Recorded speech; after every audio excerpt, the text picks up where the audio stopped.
Hello दोस्तों, मैं हूं आपकी सखी रुको। Welcome to my channel. दोस्तों, कैसे हैं आप सब? उम्मीद करती हूं आप सभी बहुत ही अच्छे होंगे और आपकी प्रेगनेंसी भी बहुत ही अच्छी चल रही होगी। दोस्तों, प्रेगनेंसी एक ऐसा फेज़ होता है जहां पर हमें नए नए चेंजेस देखने को मिलते हैं और बहुत सारी चीज़ें हमें एक्सपीरियंस करने को मिलती है। और उन्हीं सभी बदलाव में एक बदलाव ऐसा भी होता है जिसके लिए हम सभी बहुत ही ज़्यादा एक्साइटेड रहते हैं, वो है बच्चे की हलचल। और जैसे ही हमारी प्रेगनेंसी कंफर्म हो जाती है, हम ये चाहते हैं कि हम जल्द से जल्द अपने बच्चे की हलचल को महसूस कर पाएं। दोस्तों, आज की इस वीडियो में आज हम यही जानने वाले हैं कि प्रेगनेंसी के दौरान बच्चे की हलचल कब महसूस होती है, कितनी बार महसूस होती है, और बच्चे की हलचल को लेकर हम बहुत सी चीज़ों के बारे में जानने वाले हैं। तो दोस्तों, अगर आप मेरे चैनल पर फर्स्ट टाइम आए हैं तो चैनल को सब्सक्राइब जरूर करें, और ये वीडियो देखने के बाद अगर आपको हेल्पफुल लगती है तो इसे एक बार लाइक जरूर करें, क्योंकि दोस्तों आपका एक लाइक हमें बहुत ही ज़्यादा मोटिवेट करता है आगे भी काम करने के लिए, वीडियोज़ को बनाने के लिए। तो लाइक और सब्सक्राइब करना बिल्कुल भी ना भूलें। तो आइए सबसे पहले जानते हैं कि गर्भ में बच्चे की हलचल कब महसूस होती है। तो देखिए, गर्भ में बच्चे की हलचल आप 16वें हफ्ते से लेकर 20वें हफ्ते तक फील कर सकते हैं। कुछ लेडीज को ये हलचल थोड़ी जल्दी महसूस होती है और कुछ लेडीज को थोड़ा टाइम लग जाता है बच्चे की हलचल को महसूस करने में, क्योंकि कुछ लेडीज को समझ ही नहीं आता कि ये हलचल क्या है, किस तरह की होती है, ये उन्हें पता ही नहीं होता, क्योंकि उनकी फर्स्ट प्रेगनेंसी होती है।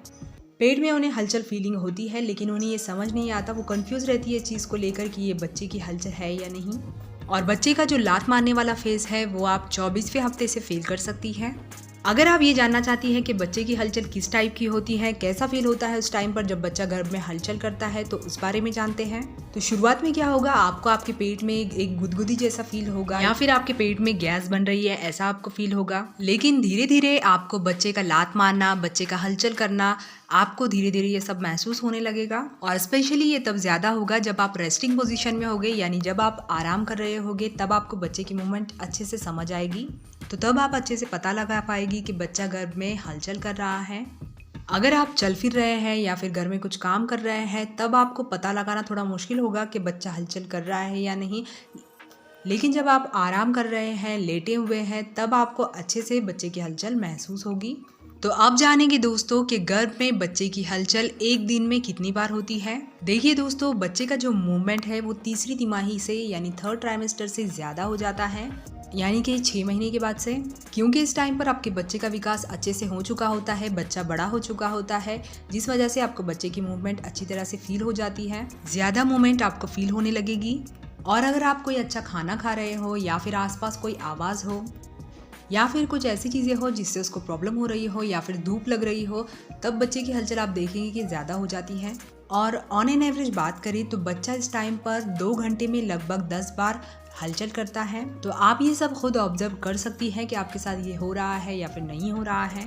और जब आपकी डिलीवरी का टाइम आ जाता है, तब आप देखेंगे कि बच्चे की जो मूवमेंट है वो थोड़े कम हो जाते हैं, क्योंकि इस टाइम पर बच्चे का ग्रोथ काफ़ी हो चुका है और आपकी डिलीवरी होने वाली है। तब बच्चे को गर्भ में जगह कम पड़ने लगती है, जिसकी वजह से बच्चा कम हलचल करता है। कम यानी आपको थोड़ी हल्की लगने लगेगी पहले के मुकाबले बच्चे की हलचल। तो आप जानेंगे गर्भ में बच्चे की हलचल को लेकर जो मिथ्स है उसके बारे में।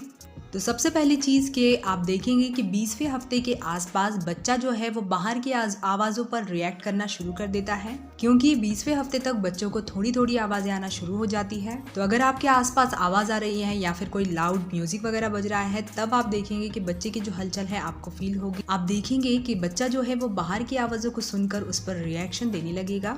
और कभी कभी आप ये देखोगे कि अगर कोई आप चीज़ खा रहे हैं तो उस चीज़ को खाने के बाद बच्चा मूवमेंट करने लगेगा। तो ये भी चीज़ है जिसे आप एक्सपीरियंस कर सकते हैं। नेक्स्ट चीज़ है दोस्तों कि आप देखेंगे कि जब भी आप लेफ़्ट साइड करवट लेकर सोती है, तो आप जैसे जानती ही होगी कि प्रेगनेंसी में कहा जाता है कि लेफ़्ट साइड करवट लेकर ही सोना चाहिए, जिससे हमारे बॉडी का ब्लड सर्कुलेशन अच्छे से होता है और बच्चे को भी ब्लड फ्लो, ऑक्सीजन फ्लो अच्छे से होता है। तो ये चीज़ बच्चे के लिए भी अच्छी होती है। तो आप देखोगे कि जब आपका ब्लड सर्कुलेशन अच्छे से होने लगता है, तब बच्चा भी अच्छे से मूवमेंट करने लगता है। इसके अलावा बाहर होने वाली चीज़ों को देखकर भी बच्चा रिएक्ट करने लगता है पेट में। जैसे कि अगर बाहर से बहुत ज़्यादा तेज़ धूप आ रही है तो उस चीज़ की वजह से भी बच्चा हलचल करने लगता है, या फिर अगर बच्चे को भूख लग रही है तब भी बच्चा हलचल करने लगता है, या फिर अगर आप अपने टमी पर टच कर रहे हैं या फिर हाथ घुमा रहे हैं अपने पेट पर, तो उस टच को भी बच्चा पहचानता है और इससे भी बच्चे कई बार हलचल या फिर मूवमेंट करने लगते हैं। आपको आपके बच्चे की मूवमेंट पर ध्यान रखना बहुत ही ज़रूरी है और आपको काउंट करते रहना है कि दिन भर में आपके बच्चे ने कितनी हलचल की है। तो आपको आपके बच्चे के बारे में खुद ही पता चल जाएगा कि आपका बच्चा एक दिन में कितनी बार हलचल करता है।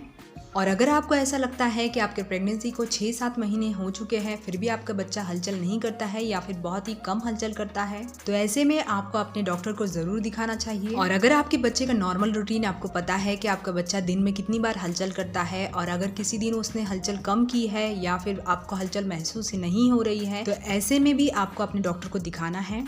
इन चीज़ों को आपको बिल्कुल भी इग्नोर नहीं करना चाहिए। तो दोस्तों यही थी आज की वीडियो जिसमें हमने जाना कि प्रेगनेंसी के दौरान बच्चा कब हलचल करता है और दिन भर में बच्चा कितनी बार हलचल करता है और कब कब बच्चा हलचल करता है। तो मैं उम्मीद करती हूँ आपके मन में जो भी सवाल थे बच्चे की हलचल को लेकर वो सभी इस वीडियो को देखने के बाद क्लियर हो गए होंगे। और अगर कोई सवाल बाकी है तो आप मुझे कमेंट बॉक्स में कमेंट करके ज़रूर बताएं, मैं आपके कमेंट का रिप्लाई करने की पूरी कोशिश करूँगी। तो दोस्तों मैं मिलती हूँ आपसे नेक्स्ट वीडियो के साथ, तब तक के लिए good bye, take care, stay healthy, stay happy and thanks for watching.